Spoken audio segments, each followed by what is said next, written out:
मैं उसे दे के आया पहले, मैंने चालू नहीं किया जब।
पहाड़ों में डोल रही है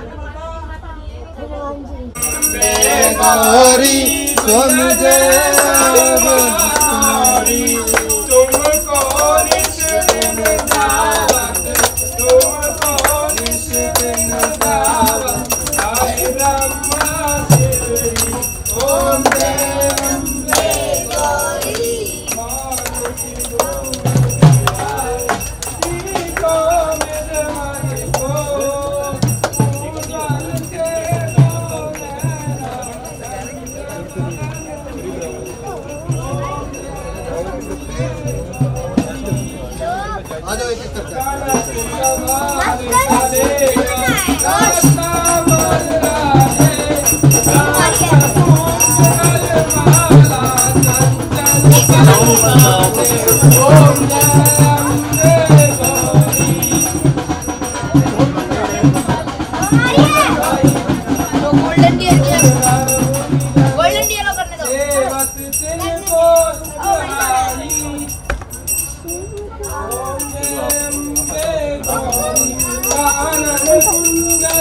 कोटिका चंद्र दिवास रक्तामर ज्योति मैया जय अम्बे गौरी शोभन शुंभ विराजे महिषासुर धात्री ओम जय अम्बे गौरी तुम अविलोचन नैना नित्य दिन मधुमाती ओम जय अम्बे गौरी चंड मुंड संहारे शोभित बीज हरे या शोभित बीज हरे मधु के तब गो मारे सुर भयहीन करे ओम जय अम्बे गौरी ब्रह्माणी रुद्राणी तुम कमला रानी आगम निगम बखानी तुम शिव पटरानी ओम जय अम्बे गौरी 64 योगिन श्यावत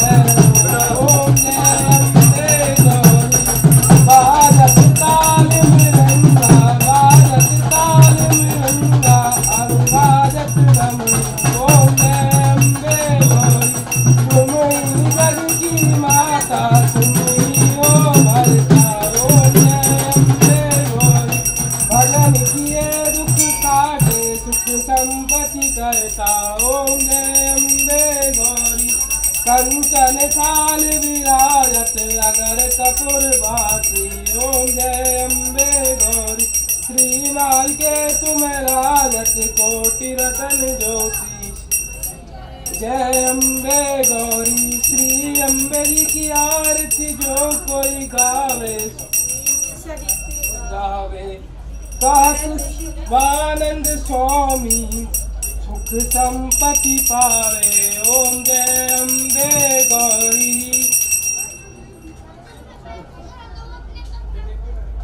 ओम अग्निकुंड महाकाय सूर्यकोटि समप्रभ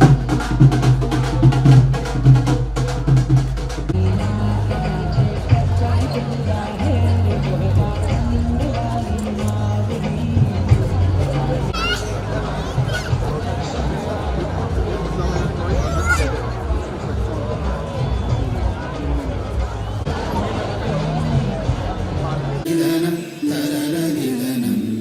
नमः शिवाय।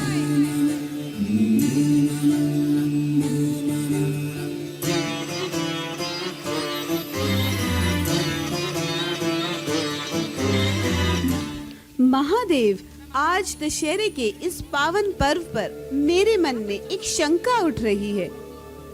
सतयुग में लोग सुखी थे और राम स्वयं लोक कल्याण के लिए विद्यमान थे। इस घोर कलयुग में जब चारों ओर दुखों के कारण हाहाकार मचा है, तो क्या इस समय में इन दुखों से मुक्ति की कोई आशा नहीं? आप सर्व ज्ञानी हैं, लोक कल्याण का कोई तो उपाय होगा। राम किसी काल में थे और किसी काल में नहीं होंगे। जो राम सतयुग में थे, आज के कलयुग में वो प्रत्येक मनुष्य के हृदय में रहते हैं। लेकिन देवी, रावण का भी वही वास है। जो मनुष्य अपने हृदय में राम के गुणों का अनुसरण करता है, उसका शरीर भले ही कलयुग में हो, उसका चित्त के भीतर तो सदैव सतयुग ही चला करता है। यदि चित्त के भीतर राम का साम्राज्य स्थापित है, तो उसे ही गीता का धर्म क्षेत्र समझना चाहिए, और रावण का साम्राज्य स्थापित है तो उसे ही कुरुक्षेत्र समझना चाहिए। यही भेद सतयुग और कलयुग है। बोले शंकर की।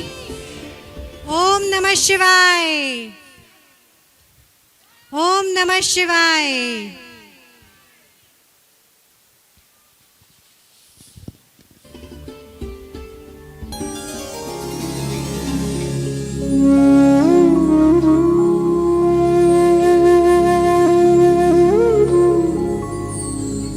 वक्रतुंड महाकाय सूर्यकोटि समप्रभा निर्विघ्नं कुरु मे देव सर्वकार्येषु सर्वदा।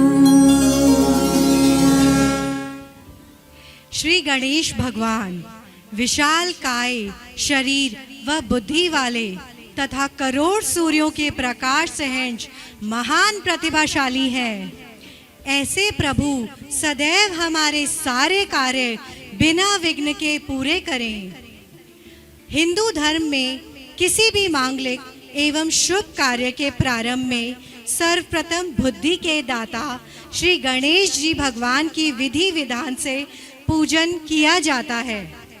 ऐसी मान्यता है कि ऐसा करने से पूजा, आराधना, अनुष्ठान व कार्य में किसी प्रकार का विघ्न बाधा नहीं आता है। आज के इस पर्व पर हम दशहरा और दुर्गा पूजा के सेलिब्रेशन के लिए इकट्ठा हुए हैं। दशहरा और दुर्गा पूजा दोनों ही असत्य पर सत्य की जीत के उपलक्ष्य में मनाया जाता है। ये प्रतीक है मनुष्य के भीतर निरंतर चलने वाले धुंध का। जैसे बाहरी जगत में अच्छाई और बुराई के बीच धुंध दिखाई देती है, ऐसे ही धुंध प्रत्येक मनुष्य के भीतर भी चलता रहता है। राम, रावण, माँ दुर्गा, महिषासुर सभी हमारे भीतर विराजमान हैं। ये हम पर निर्भर करता है कि हम किसका अनुसरण करते हैं। जिनका चित्त सदैव भगवान श्री राम के गुणों का एवं माँ दुर्गा के पतित पावनी छवि का अनुसरण करता है, वे रावण और महिषासुर रूपी अंधकार, मद, लोभ आदि से मुक्त हो जाता है। आज बहुत हर्षोल्लास के साथ इस रामलीला का आयोजन किया गया है। हजारों वर्षों से रामलीला निरंतर होती आ रही है, किंतु आज के इस कलयुग में केवल एक परंपरा बनकर रह गई है।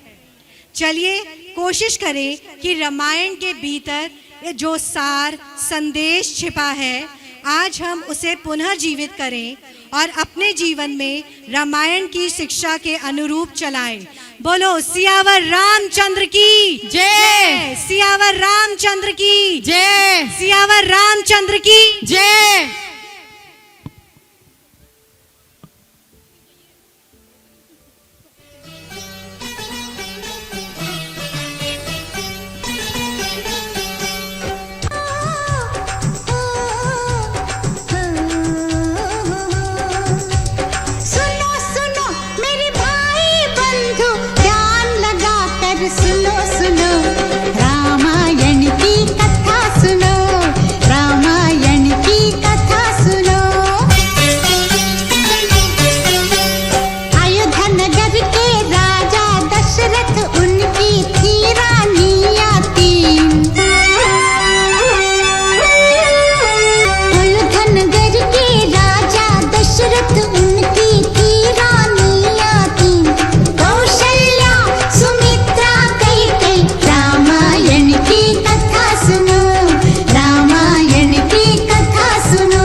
दिवाकर नमस्तुभ्यं प्रभाकर नमोस्तुते।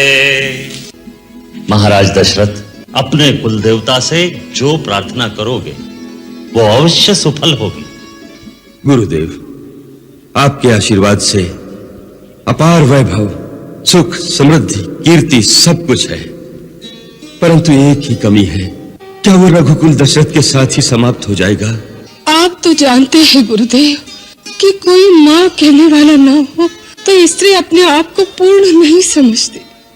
एक माँ के हृदय का आंगन जब तक सुना रहेगा गुरुदेव, तब तक संसार के सारे सुख इन महलों के खालीपन को कभी नहीं भर सकते। आप तो त्रिकालदर्शी है गुरुदेव, हमारे मन की व्यथा तो आप जानते ही हैं। महारानी कौशल्या, देवी कैकेयी, देवी सुमित्रा, आप निराश न हो। सूर्य भगवान आपकी मनोकामना अवश्य पूरी करेंगे, परंतु उसके लिए पुत्र कामेष्टि यज्ञ करना होगा। तो फिर गुरुदेव, उसमें देरी क्यों? आप यज्ञ का आयोजन कीजिए।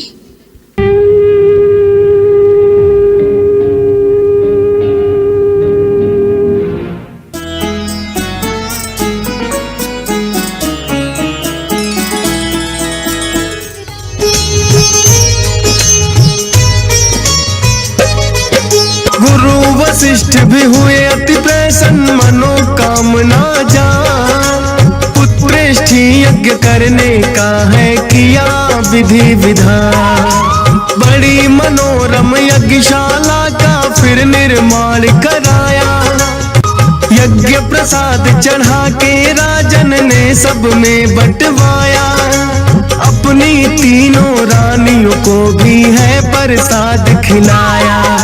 होंगे पुत्र चार उन्हें पंडित बतलाते हैं। जो सुमर राम का नाम बन जाते बिगड़े काम।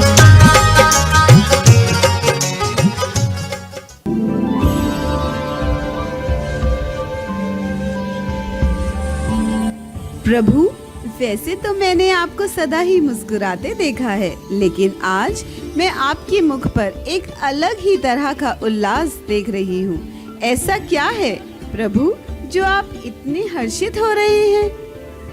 देवी पार्वती, आज धरती पर एक अवतार का जन्म होने वाला है जो सत्य और त्याग के मार्ग पर चलने के लिए प्रेरित करेगा और कलयुग के लिए मार्गदर्शक बनेगा, जिसकी गाथा युगों युगों तक गाई जाएगी।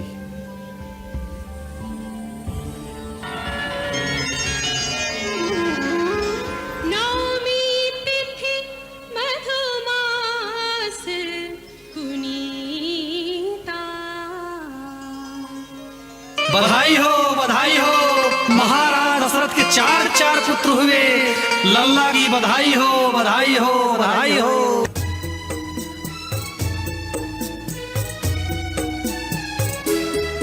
श्री राम जन्म लेके दशरथ नंदन बनते, गुरु वशिष्ठ पुत्रों का नामकरण करते। महाराज, अब हम चारों कुमारों का नामकरण करते हैं। कौशल्या नंदन का नाम केवल 2 अक्षर का, किंतु इतना महान कि अनंत ब्रह्मांड उसमें समा जाए। अखिल विश्व को आनंद देने वाले सुखधाम का नाम राम, सुखधाम का नाम राम। त्यागमूर्ति, धर्म स्वरूप, जगत का भरण पोषण करने वाला कैकेयी कुमार विश्व में भरत के नाम से विख्यात होगा। ये समस्त लक्षणों से युक्त है। इसका नाम लक्ष्मण, और ये छोटे कुमार छोटे हैं, पर इनके नाम से शत्रु दहल उठेंगे, सो इनका नाम शत्रुघ्न होगा। राम, भरत, लक्ष्मण, शत्रुघ्न। रानिया और राजा बाल लीला सुख पाते। राम लला हो, राम लला।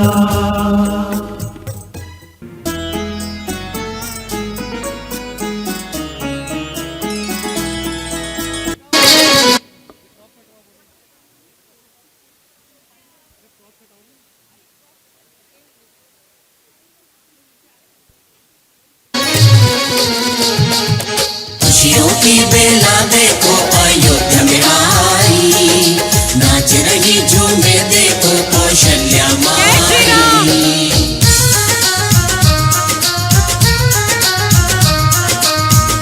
बाजे अयोध्या में बधाई, देखो जी देखो जन्मे प्रभु राम।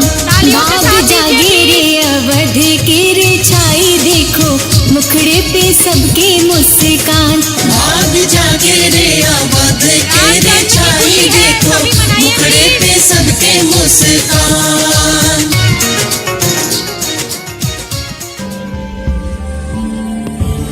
प्रभु देखिए, राम बड़े हो रहे हैं। पूरी अयोध्या खुशी से झूम रही है।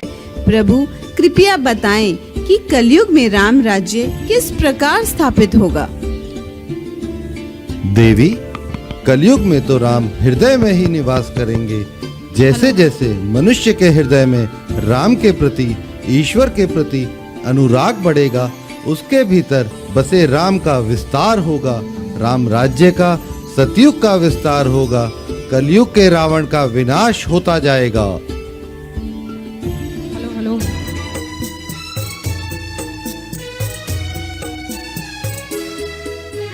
होता है यज्ञोपवीत बाल बटुक बनते, सारा जग मांगे जिससे वो माँ से भिक्षा मांगे।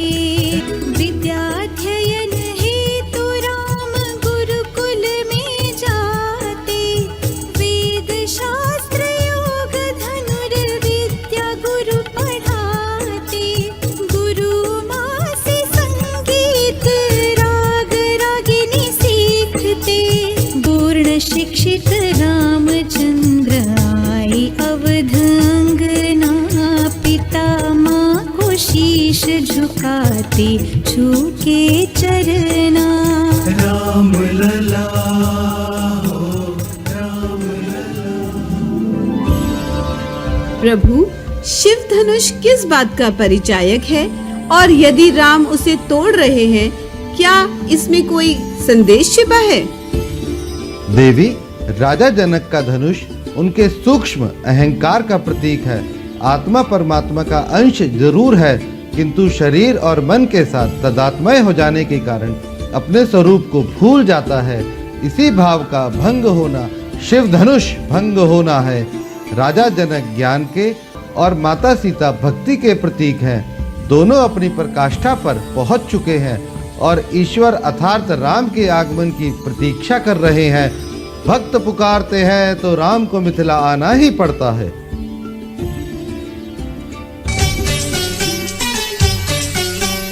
मिथिला वासियों के मन में बस गई छवि वो अति न्यारी।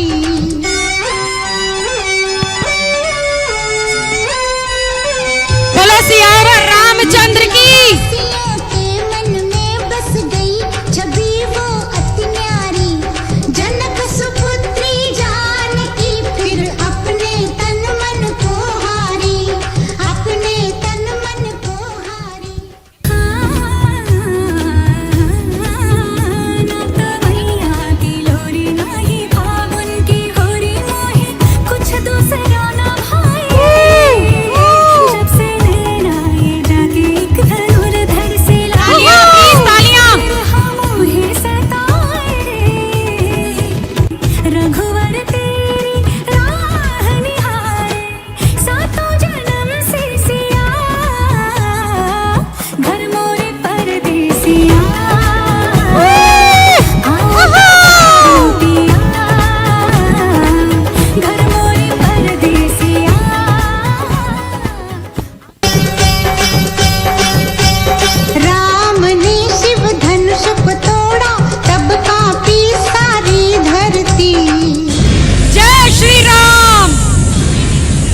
श्री रामचंद्र की, श्री रामचंद्र की।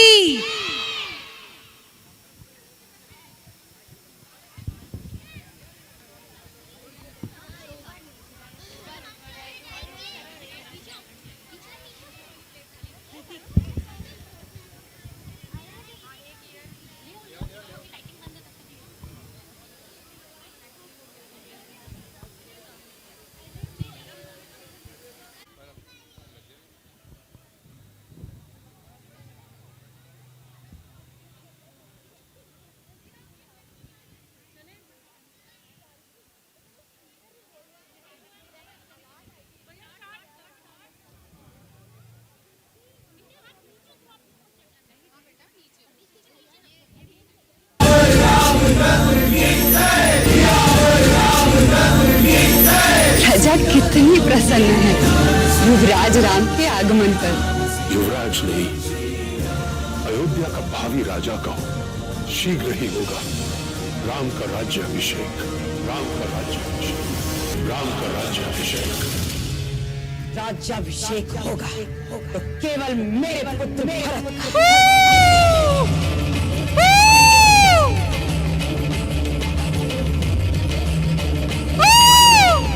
मुझे अयोध्या का राज सिंहासन अपने पुत्र भरत को मिला। राम के लिए 14 वर्ष का वनवास।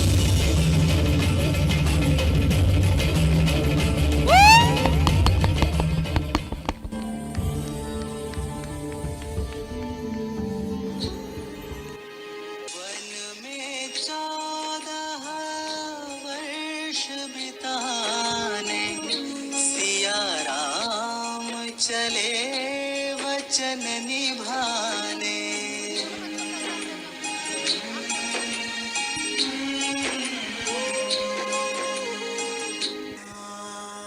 हमारी इच्छा है कि हम प्रजा के साथ चलें। सियावर रामचंद्र की जय, सियावर रामचंद्र की।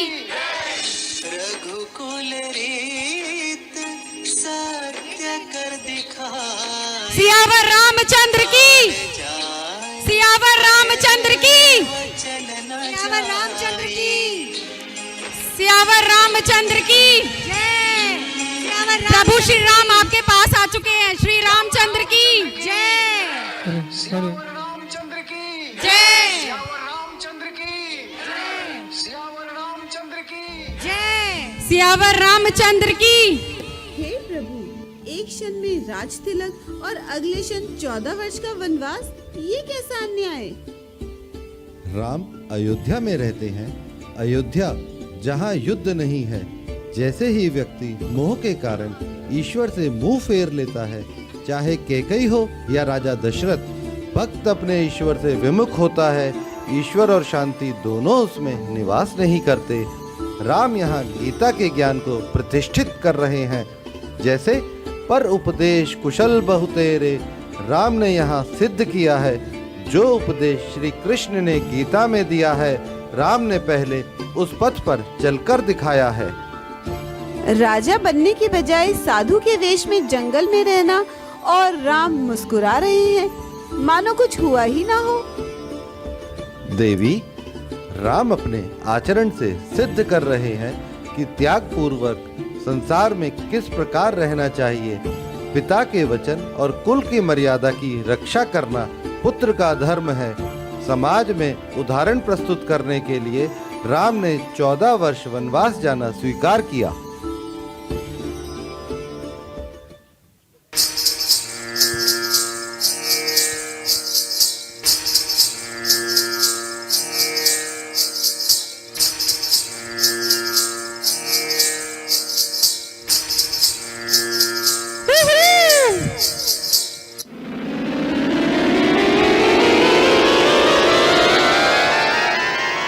शूर्पणखा व्याकुल भई, खो बैठी चित चैन।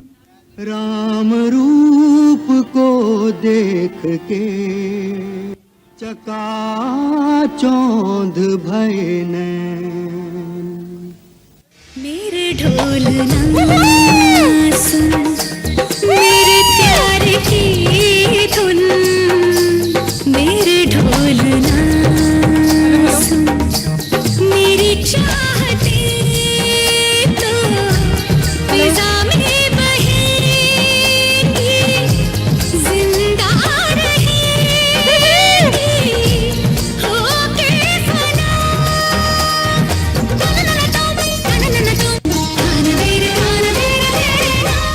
ना पहले कभी उठे वो जज्बात आज बरस रहे हैं।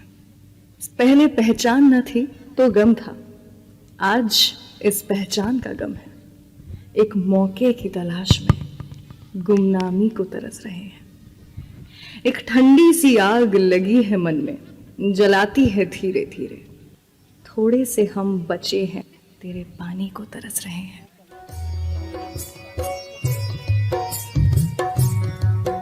तुम राम की पत्नी हो, कहो, मुझे कोई आपत्ति नहीं, किंतु मैं भी राम का प्रेम पाना चाहती हूँ। तुम्हारे रहते राम मुझे प्राप्त नहीं हो सकते, इसलिए तुम्हारा वध करना ही एकमात्र विकल्प रह गया है मेरे पास। सीते!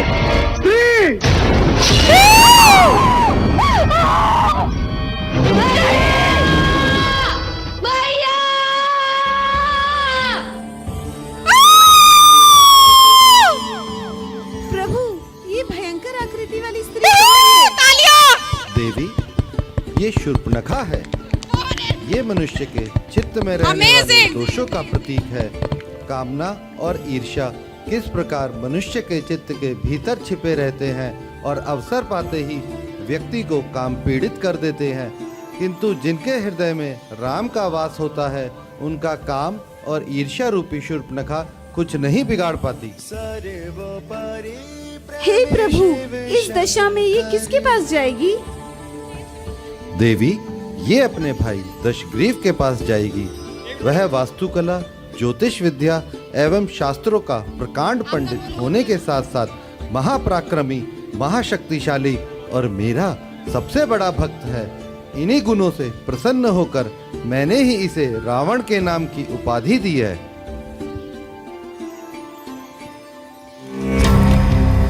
एक अन्यायी और अत्याचारी शक्ति संसार में फैलती जा रही है, उसका नाम है रावण।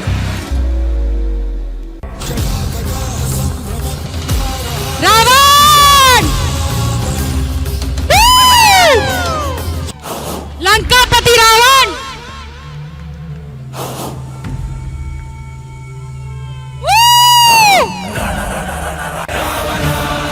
जोरदार तालियां!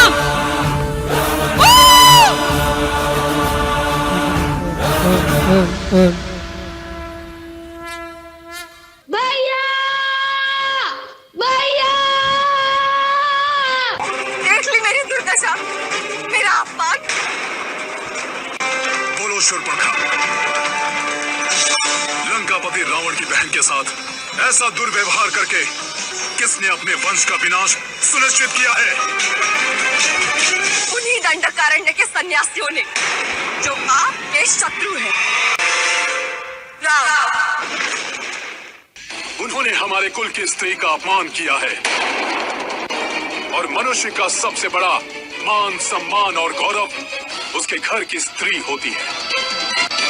मैं उस सन्यासी से उसका मान, सम्मान, उसकी ये शक्ति ही छीन लूंगा। जल बिन मछली की स्थिति होगी उसकी।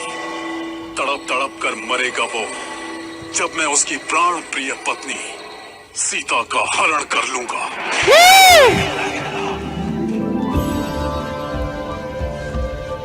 हे प्रभु, आपने तो कहा था रावण सर्वगुण सर्वज्ञानी है, तो ये क्या करने जा रहा है? देवी, महाज्ञानी होते हुए भी यदि व्यक्ति विवेक शून्य हो तो वो ईश्वर के प्रति अपराध करने से भी नहीं चूकता। दूसरी ओर सीता रूपी भक्त माया के वश में होकर स्वर्ण मृग के लोभ में ईश्वर को अपने से दूर कर देता है, तो उसकी सात्विक बुद्धि का भी रावण रूपी अवगुण अपहरण कर उसे ईश्वर से दूर ले जाता है।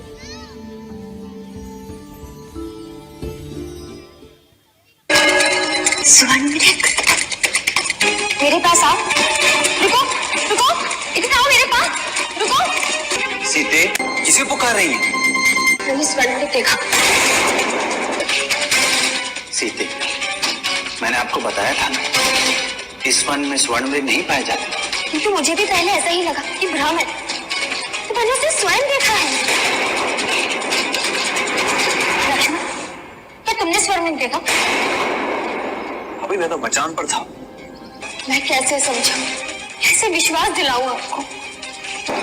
मेरी योजना तो सफल हो रही है। अब किसी भी तरह इन दो भाइयों को आश्रम से दूर ले जाना है। रघुनंदन, वो देखिए। सीते, कुटिया के बाहर वन में अकेले जाना उचित नहीं होगा। इसे मैं लेकर आता हूं।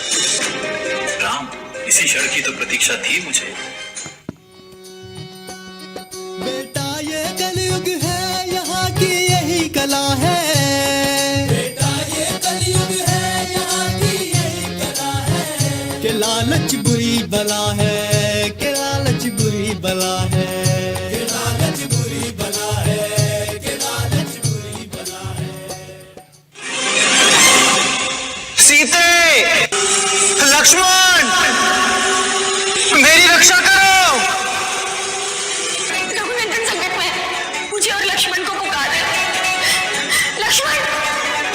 क्या बात है भाभी? लक्ष्मण, वो अवश्य किसी संकट में है, हमें पुकार रहे हैं। निश्चिंत रहे भाभी, मैं विश्वास के साथ कह सकता हूँ कि भैया कभी ऐसा नहीं करेंगे। लक्ष्मण, तुम्हें जाना होगा। उनकी रक्षा के लिए तुम्हें भी शीघ्र जाना होगा। आने से पहले आपको भी मुझे एक वचन देना होगा कि जब तक मैं लौट कर वापस ना आऊं, इस आश्रम से बाहर नहीं जाएंगी आप। ठीक है लक्ष्मण, आश्रम के बाहर मैं नहीं जाऊंगी। आपकी सुरक्षा हेतु आप आश्रम के बाहर ना जाए, ये पहली बात है जो अनिवार्य है। भाभी, मैं आपको और इस आश्रम को सुरक्षित करने हेतु एक रेखा बनाने जा रहा हूं। हे ईश्वर, तो आज मुझे एक ऐसी शक्ति दीजिए जिससे मेरे हाथों से खींची रेखा को कोई मायावी शक्ति या कोई असुर पार ना कर सके।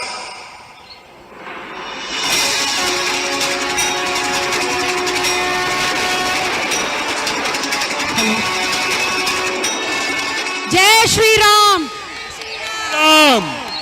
भाभी, ये आपके पुत्र तुल्य तेवर लक्ष्मण की रेखा है। लक्ष्मण रेखा कितनी भी विकट परिस्थिति हो, लक्ष्मण रेखा की जय। पार नहीं करेंगे।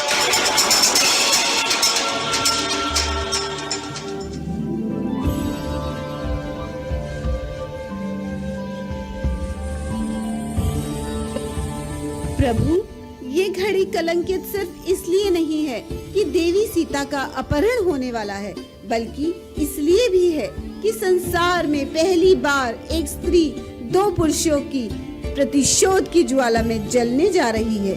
मुझे भय इस बात का है कि कहीं भविष्य में रावण के इस पाप कर्म को अधर्मी और पापाचारी पुरुष उदाहरण मानकर स्त्रियों पर इसी तरह अत्याचार न करने लगे। देवी पार्वती जो ईश्वर के प्रेम के अतिरिक्त कुछ नहीं चाहते हैं, उनका अपहरण होना संभव ही नहीं है। जैसे ही दशरथ रूपी भक्त राम को छोड़ कैकई का वर्ण करते हैं, सीता रूपी भक्त राम को छोड़ स्वर्ण मृग की इच्छा करते हैं, तो मर्यादा भंग हो जाती है, लक्ष्मण रेखा का उल्लंघन हो जाता है, कलयुग का अधिपत्य हो जाता है। इसलिए मनुष्य को सदैव राम के अतिरिक्त किसी की भी अपेक्षा अथवा कामना नहीं करनी चाहिए। दंडक वन माया का वन है, जहाँ जाकर साधक मोह व छल के जाल में फंस जाता है। मारीच ही माया है और मृग मोह लोभ है, जो मन को भ्रमित कर परमात्मा से दूर कर देता है। सर्वोपरि ओम नमः शिवाय।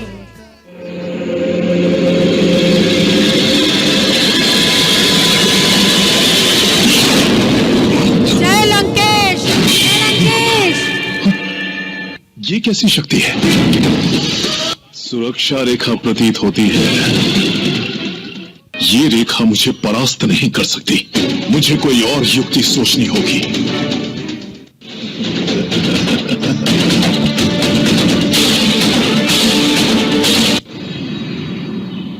भिक्षाम देहि, भिक्षाम देहि।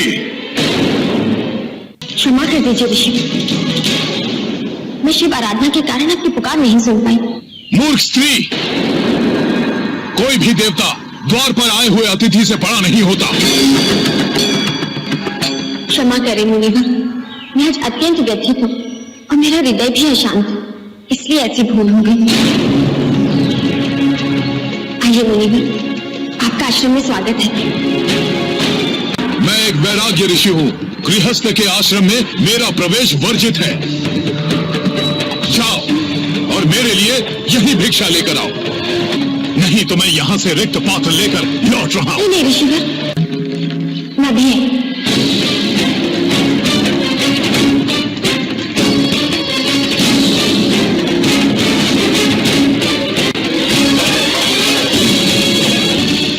संकोच करके दी गई भिक्षा मांगने वाले का अपमान होता है।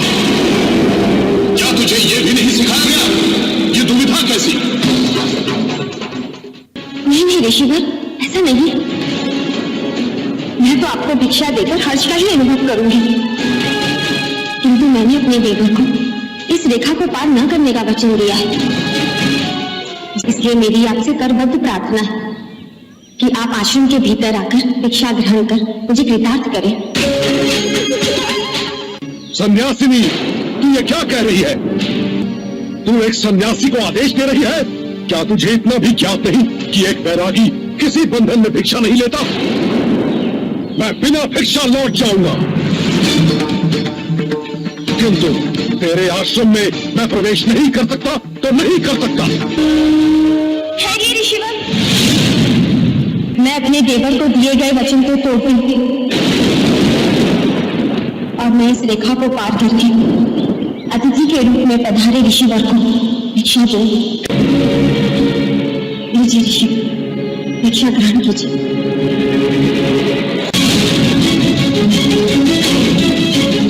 ये क्या किया ऋषिवर आपने? अभी कुछ नहीं किया है, अब करूंगा। तेरा हरण।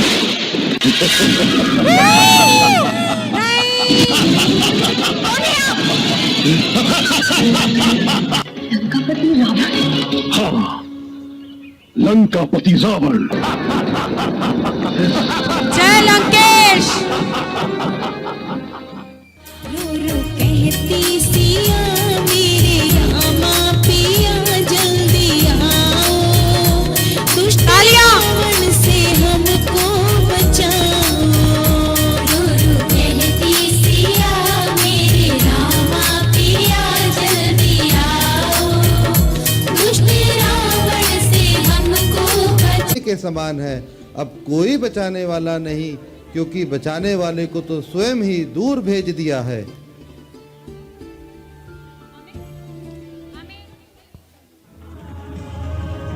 अवश्य कुछ अशुभ हुआ है। भाभी, देखो भैया आ गए हैं। सीता,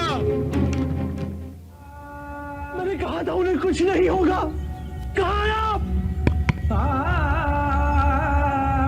भाभी,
सीता मैया की जय। भाभी श्री,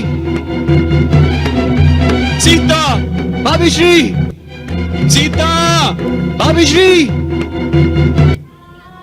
अनुज, किस किस से पूछूं अनुज कि मेरी सीता कहाँ है? जय श्री राम।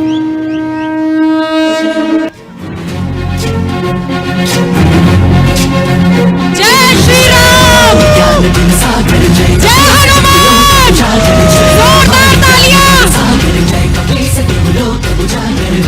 बजरंग बली की बजरंग बली की, बजरंग बली की।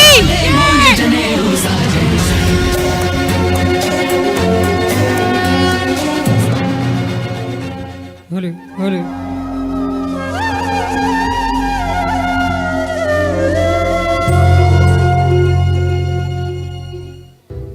कि अपना परिचय नहीं दिया। कौशल नरेश सूर्यवंशी महाराज दशरथ के पुत्र राम। किंतु विप्रवर, आपने अभी तक अपना वास्तविक परिचय नहीं दिया।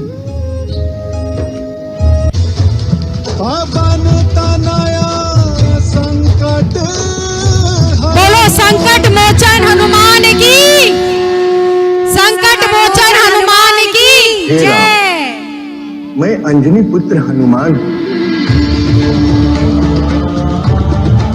वानर श्रेष्ठ सुग्रीव का मित्र और मंत्री। की समस्या क्या है यह जानना होगा। पत्नी सीता का अपहरण कर उसे लंका ले गया और इसीलिए हम दोनों सीता को मुक्त कराने और उस अधर्मी अहंकारी रावण को उसके दुष्कर्मों का दंड देने जा रहे हैं।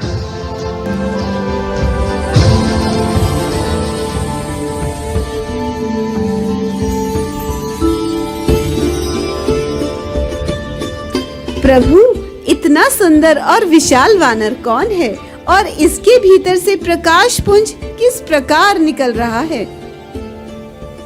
निष्काम सेवा भाव, निस्वार्थ प्रेम और भक्ति के परिचायक हैं। जिस मनुष्य में ऐसा भाव है उसके भीतर हनुमान स्वयं वास करते हैं।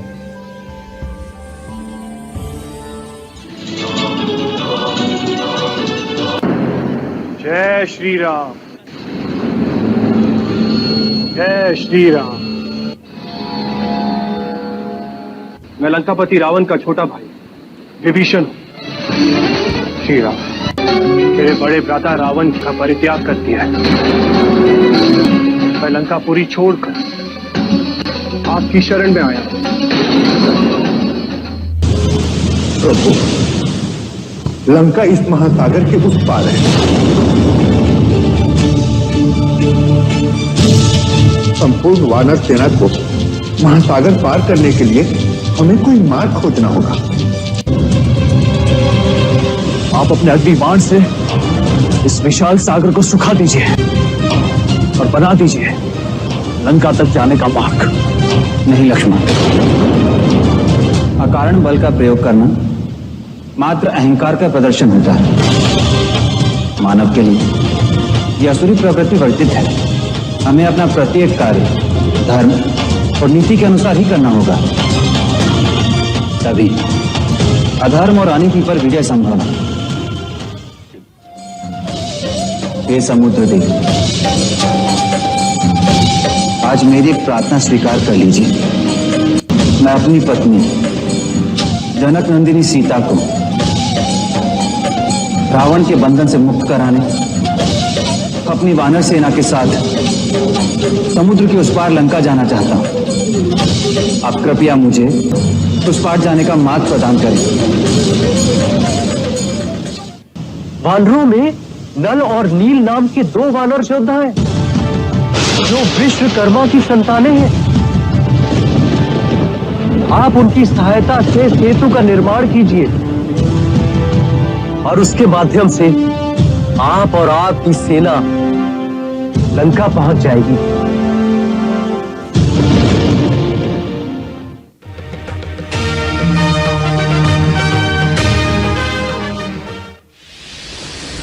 चलो शुरू करते हैं।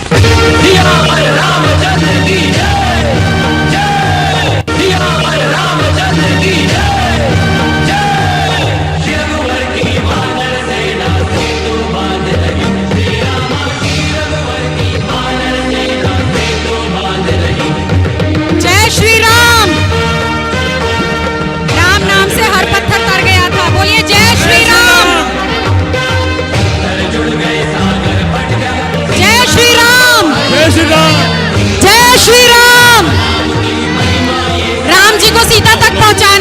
बोलिए जय श्री राम, जोर से बोलिए जय श्री राम, रामचंद्र की।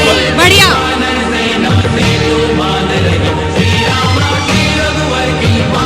चलिए चलिए जय श्री राम।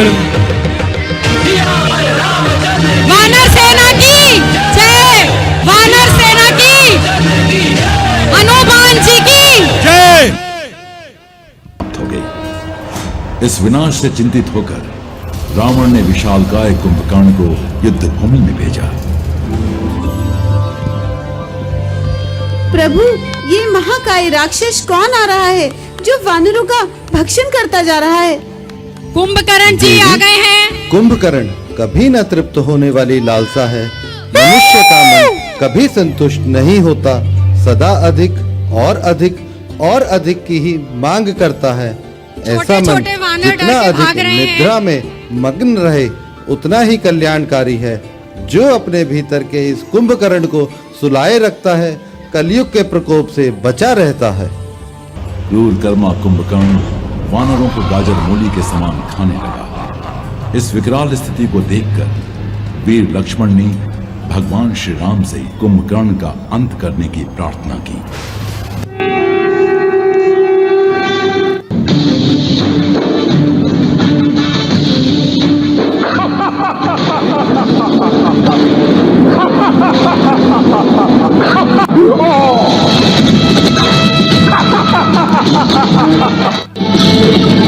लंका में इनके भोजन का प्रबंध कैसे होता होगा?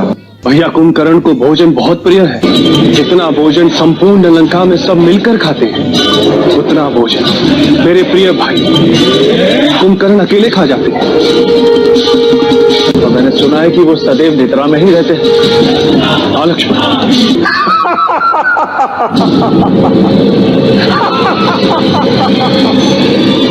राम,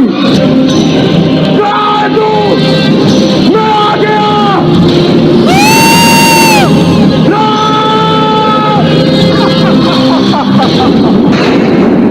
कुंभकर्ण, तुम एक सच्चे और पवित्र हृदय के प्राणी हो, इसीलिए मैं युद्ध में तुम्हें दंडित नहीं कर सकता। ऐसा नहीं हो सकता। मैं एक वीर योद्धा की भांति इस युद्ध भूमि में तुमसे युद्ध करने आया हूं, और एक वीर के लिए युद्ध भूमि से बिना युद्ध करे वापस लौट जाना संसार में लज्जा की बात होती है। राम, कायरों की भांति कहां भाग रहा है?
अपने भाई कुंभकर्ण की मृत्यु के पश्चात रावण के सम्मुख अंतिम आशा बची।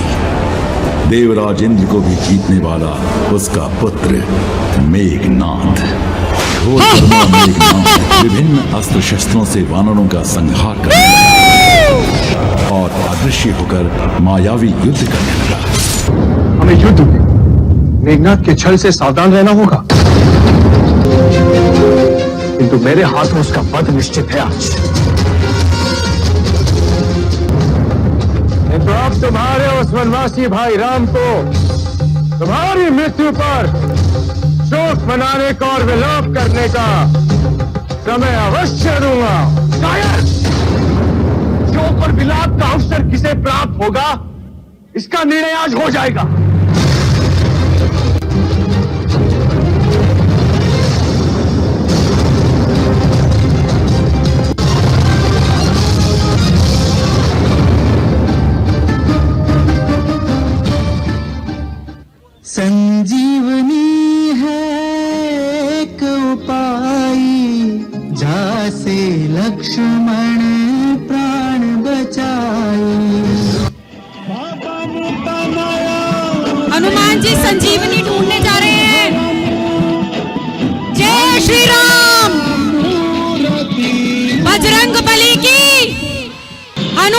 जी की हिमालय शोभनाया हनुमान के समझना।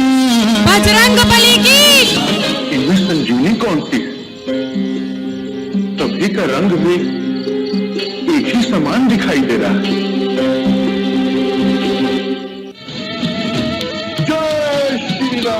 जय श्री राम, जय श्री राम।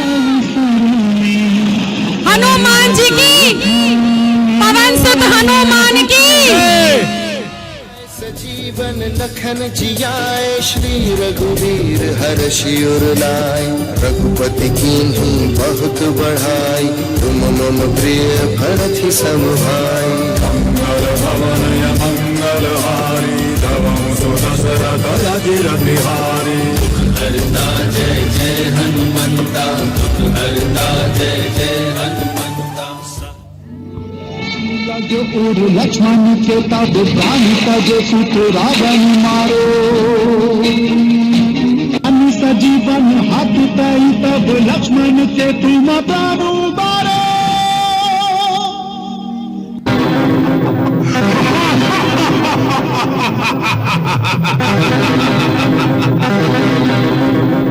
लक्ष्मण, आज का युद्ध तेरा मेरा अंतिम युद्ध होगा। आज या तू नहीं रहेगा या मैं नहीं रहूंगा, परंतु इतिहास इंद्रजीत को याद रखेगा कि युद्ध में यदि भगवान भी सामने आ गए तो इंद्रजीत ने कभी पीठ नहीं दिखाई।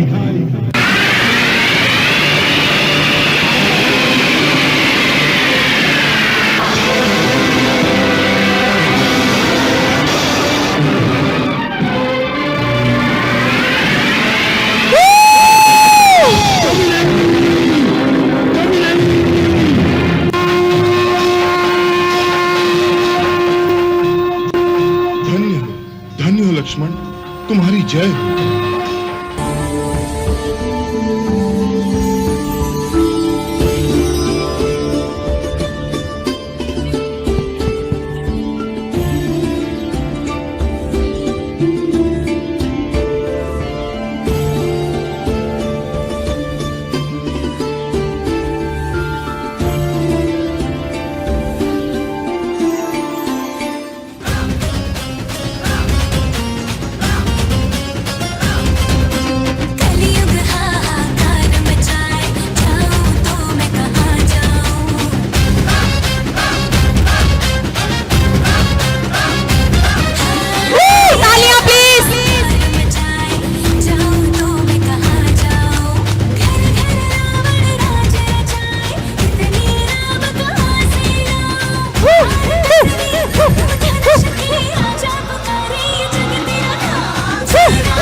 स्वामी यमराज मेरी दया पर जीता है।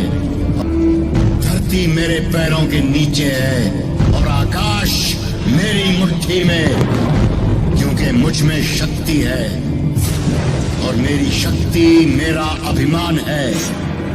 मैं हूं दशानन रावण। तालियां प्लीज, तालियां।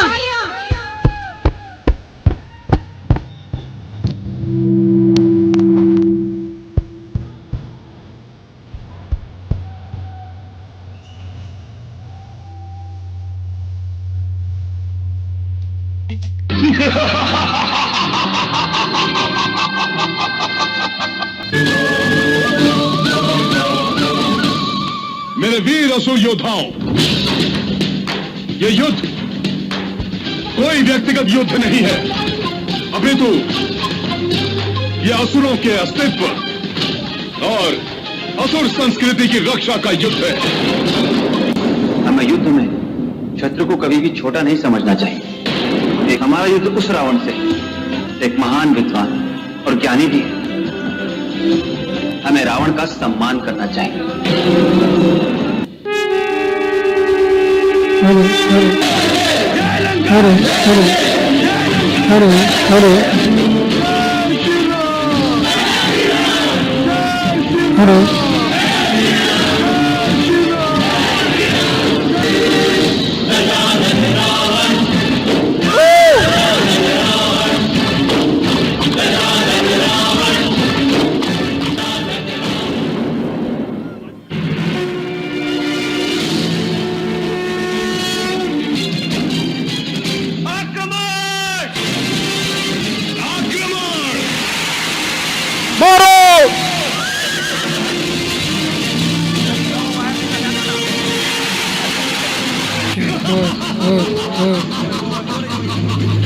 बनवासी, तू मुझे अपने समान साधारण मनुष्य समझता है? अरे मूर्ख, मैं दशकंधर रावण हूं। तेरे जैसा सामान्य मनुष्य मेरी शक्तियों के विषय में कल्पना भी नहीं कर सकता। मेरा अंत करना तो दूर की बात है।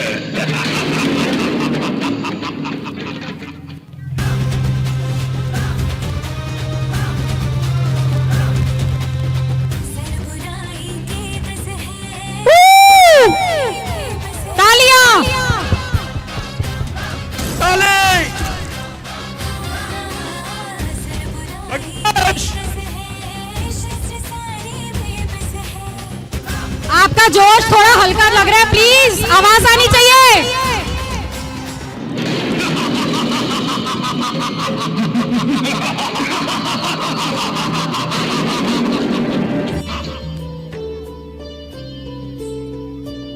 प्रभु, रावण के 10 सिरों का क्या अभिप्राय है?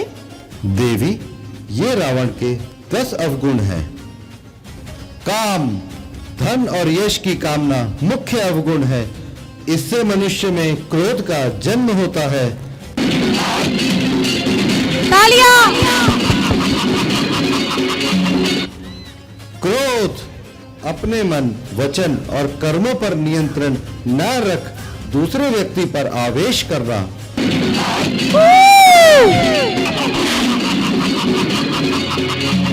लोभ या लालच, दूसरे को प्राप्त वस्तु को पाने की इच्छा।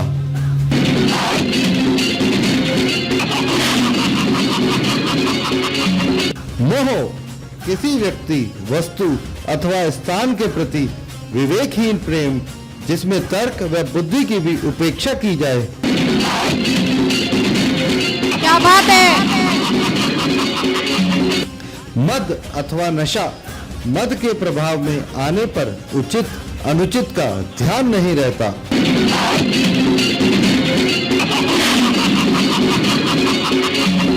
मत्सर, दूसरों की प्रसिद्धि, संपत्ति, सुख को देखकर दुखी, द्वेष की भावना से भर जाना। रामचंद्र महाराज की, बोल सियापति महाराज की जय। और हिंसा की भावना रखना।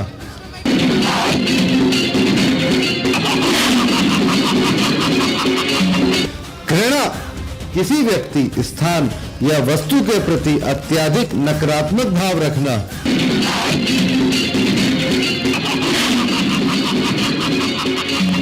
ईर्ष्या, ईर्ष्या की भावना व्यक्ति का सुख और मन का संतोष छीन लेती है।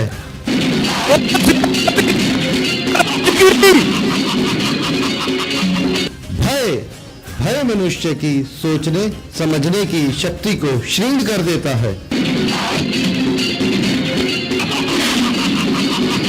छत्रपति रामचंद्र महाराज स्वयं काल भी नहीं मार सकता, क्योंकि लंकेश अजय है, अमर है।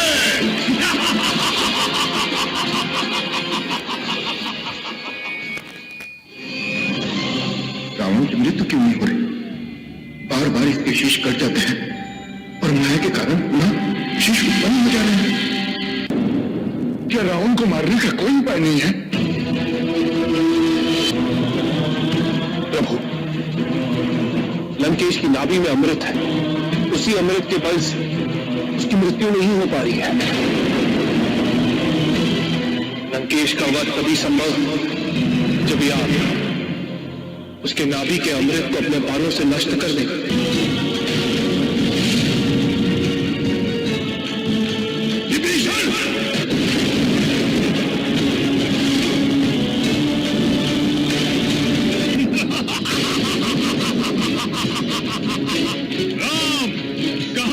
ढूंढोगे मुझे?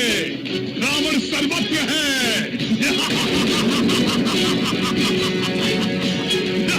जय श्री राम, जय श्री राम।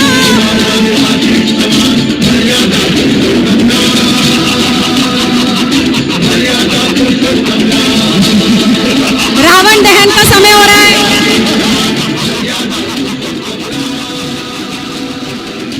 चलिए सब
फिर आ जाना वापस।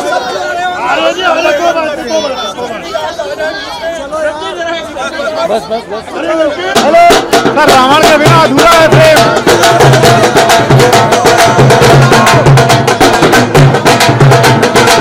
रावण को सेंटर में लाओ।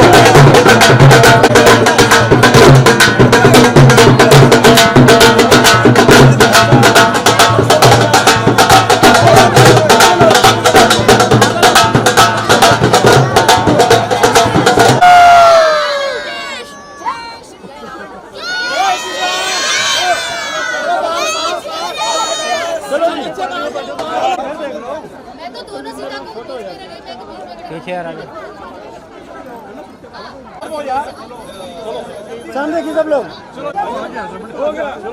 ठीक है जी, हो गया। वो देखो वहाँ पर क्लोज कर लो।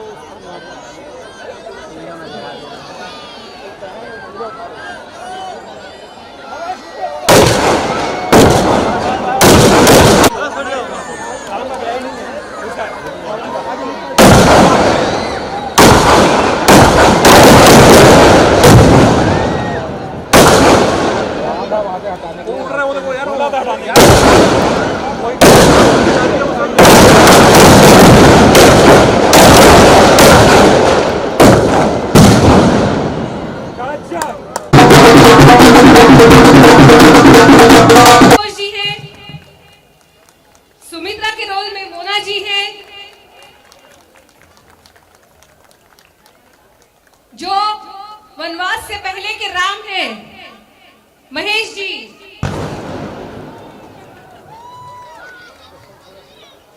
महेश जी, महेश जी प्लीज स्टेज पर आइए। महेश जी, प्रज्ञा, प्रज्ञा, वनवास से पहले की सीता हमारी प्रज्ञा है। महेश जी, महेश जी कहाँ गए? राम गायब। वनवास हमारे छोटे छोटे लवकुश के नाम सिया और यशवर्धन, इन लोगों ने जबरदस्त समर स्टॉल लगाई थी। तालियां। हमारा जो स्वर्ण मृग था सरविन, आगे आओ। बहुत ही डेडिकेशन से इन्होंने प्रैक्टिस की है। भले ही 4 घंटे लग जाए, 5 घंटे लग जाए, लगातार प्रैक्टिस से किसी भी बच्चे ने कोई तकलीफ नहीं दी। जो ऋषि मुनि बनी है यशस्वी, यही हमारे गुरु वशिष्ठ भी थी। फिर वनवास वाले जो हमारे राम हैं, अपूर्व, अपूर्व, अपूर्व, नितिका, ये रियल लाइफ पार्टनर्स हैं और इन्होंने बहुत ही विलिंगली इस पूरे जर्नी में बहुत सिंसियरली प्रैक्टिस की है। और जो हम लोगों ने एक दिन पहले आप सबको टीजर भेजा था, वो नितिका का बनाया हुआ था। सो बहुत बहुत बधाई नितिका को। लक्ष्मण जी, लक्ष्मण जी हम सब जानते हैं। नीरज जी, नीरज अग्रवाल, नीरज अग्रवाल स्टेज पे हैं? नहीं है। हनुमान जी हमारे जितिन जी बने थे, जो हमारे लिए रावण और लक्ष्मण मेघनाथ के पुतले भी लेने गए थे। और मेघनाथ समीर जी बने थे। और विभीषण शिवम जो महेश जी के बेटे हैं, ये इतने सिंसियर थे कि आसपास कुछ भी हो रहा हो, ये अपना सीन प्रैक्टिस करते रहते थे हमेशा। बहुत ही सिंसियर है। हमारे शिव जी बने थे विवेक जैन जी। पार्वती जी हमारी ऋतु बनी थी। ऋतु और राधिका, इन दोनों ने पूरा रामायण कंसेप्चुलाइज किया है। इन्होंने बहुत मेहनत की है सारे किरदारों के साथ। रोज तकरीबन 15 दिन तक रोज प्रैक्टिस की है। समुद्र देवता प्रियंका बनी थी। समुद्र देवता,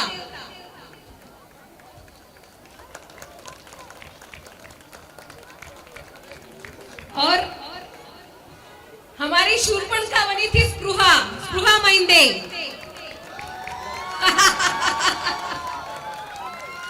और जितने भी आप रामायण में जितने भी प्रॉप्स बनाए गए हैं, वो सारे स्पृहा ने बनाए हैं।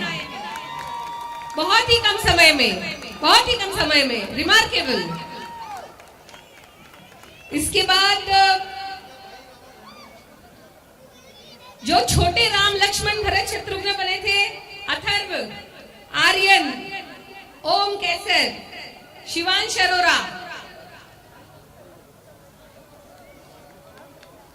उसके बाद जो प्रजा बने थे, रियांशी, अलीजा, अनन्या, युगन्विता, अदीरा, रुशाली, नोया, रूहान, अर्श। वानर सेना में जो हमारे बच्चे थे, अद्विक, विवान, नक्श, सार्थक, रेहान, अर्थ, ध्रुव, कनन, इरा, अमृता, युवराज।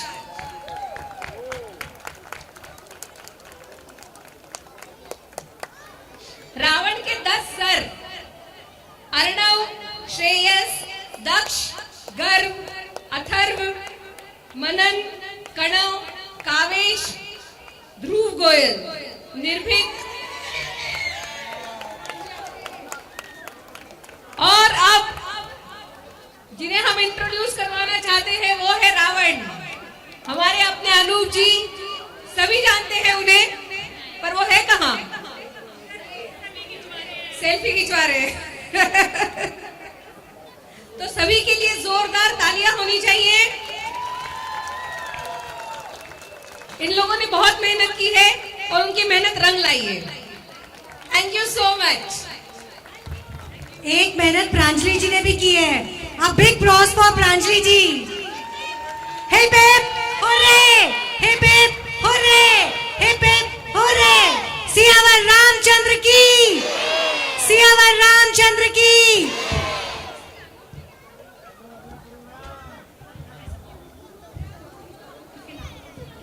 ने सारा हमारा प्रॉप संभाला और विजेता कहाँ है? एक और विजेता जिन्होंने हमारी सारे बच्चों को संभाला, कहाँ है वो? अभी नहीं दिख रही हैं। रश्मि जी जिन्होंने हमारी बहुत हेल्प करी सारी प्रजा और वानर सेना को संभालने में। और आगे विजेता भावेश जी जिन्होंने सारी लाइटिंग जो आप देख रहे थे ना बीच बीच में डुग डुग डुग डुग हो रही थी, वो सारी भावेश जी की करामात थी। और बाकी सभी का सपोर्ट, सभी के घर से पूरा सपोर्ट मिला, तभी ये सक्सेसफुल हो पाया। Thank you so much and my special thanks to Radhika जिसने सारी एडिटिंग की, सारा कंसेप्शुलाइज किया। Thank you. आज के इस बहुत अच्छे प्रदर्शन के लिए सारी टीम ने जो काम किया वो निश्चित रूप से प्रशंसनीय है। और 1 घंटे में जो इन्होंने रामायण हमारे सामने प्रस्तुत की, पूरी रामलीला, उसके लिए ये बहुत बहुत धन्यवाद के पात्र हैं। सभी तालियां बजा के एक बार इनका धन्यवाद करें प्लीज।